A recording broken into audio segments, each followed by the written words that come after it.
Assalamu alaikum wa rahmatullahi wa barakatuh. أقترح عليكم اليوم la comparaison entre le régime alimentaire herbivore et le régime alimentaire carnivore, deuxième partie. Notre activité 1 nous demande de comparer le type digestif du chat et celui du lapin. Que peut-on déduire? Donc pour cela, on va étudier le document suivant qui représente la dissection de l'appareil digestif du chat et celui du lapin. Du lapin et celui du chat, je m'excuse. Donc, pour le cas du type digestif du lapin, on voit très bien qu'il est constitué de l'os sauvage qui est un conduit reliant la bouche à l'estomac. Deuxième organe, c'est notre estomac, comme vous le constatez. Troisième organe, c'est l'intestin grêle. Quatrième organe, c'est notre gros intestin. Et enfin, on voit très bien la présence d'un séquence qui est très développé.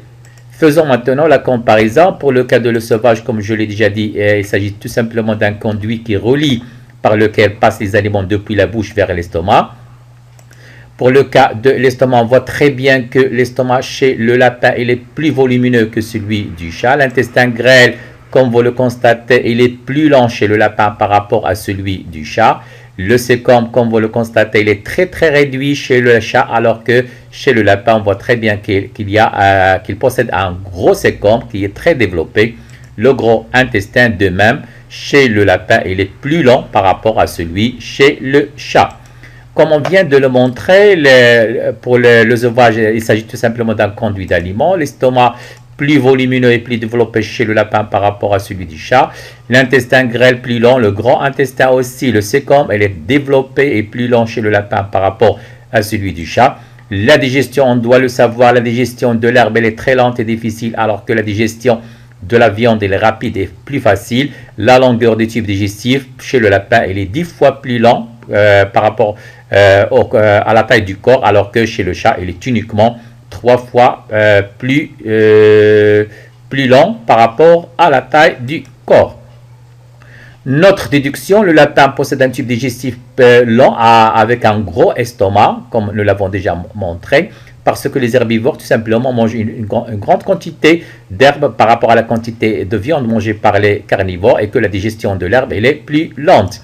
Alors que dans le cas du chat, celui-ci il possède un tube digestif plus court, uniquement parce que les carnivores, comme nous l'avons déjà montré, mangent une quantité de viande, bien sûr, une plus petite quantité de viande par rapport à la quantité, bien sûr, mangée de l'herbe mangée par les herbivores, et que la digestion de la viande elle est plus facile et plus rapide.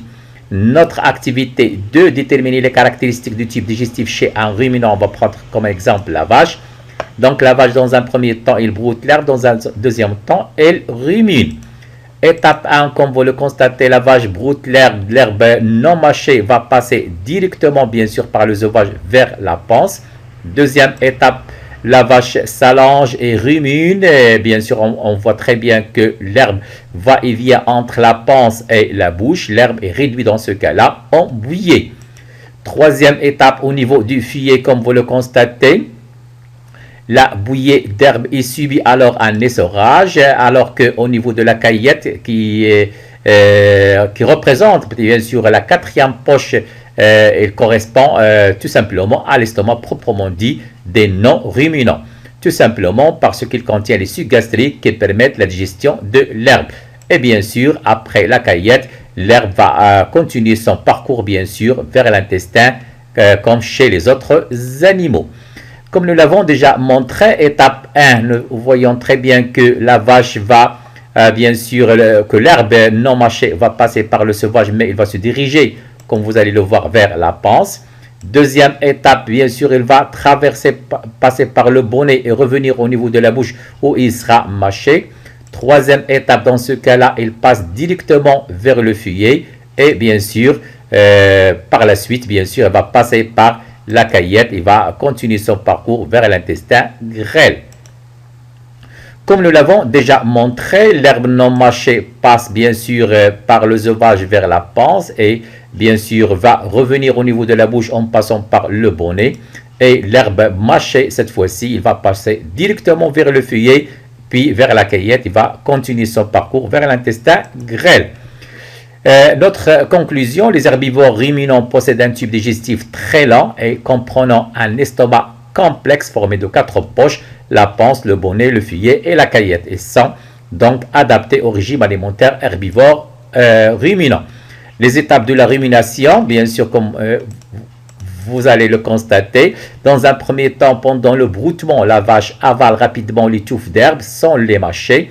Les touffes d'herbe vont dans la panse directement, comme nous l'avons déjà montré. C'est dans la panse que les touffes d'herbe fermentent. Des milliards de bactéries digèrent et transforment partiellement la nourriture ingérée. Deuxième étape, la nourriture passe ensuite dans le bonnet qui assure la continuité de la fermentation. Troisième étape, les aliments remontent donc dans la bouche pour que la vache les mastique plusieurs fois. Et enfin, quatrième étape, la bouillie redescend dans le fût puis passe dans la caillette où elle est digérée. La caillette correspond, comme nous l'avons déjà dit, à l'estomac des non-ruminants. Merci.